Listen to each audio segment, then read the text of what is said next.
Kim Chu at Sian Lim kumpirmado hiwalay na. Ang isang dekadang relasyon ng Kim Si ay tuluyan nang napunta sa hiwalayan.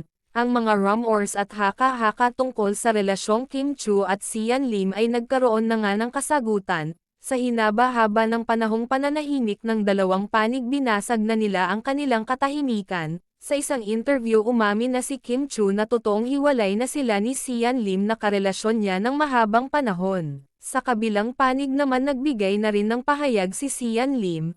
Kapwa desisyon daw nila ang hiwalayan kasi ito daw ang tamang gawin, hiniling na lang nila na maging masaya na lanang ang lahat sa kanila, nagpasalamat din sila sa suportang ibinigay sa kanila ng mga fans nila, at sana daw adiyan pa rin sila para sumuporta sa bagong chapter ng buhay nila.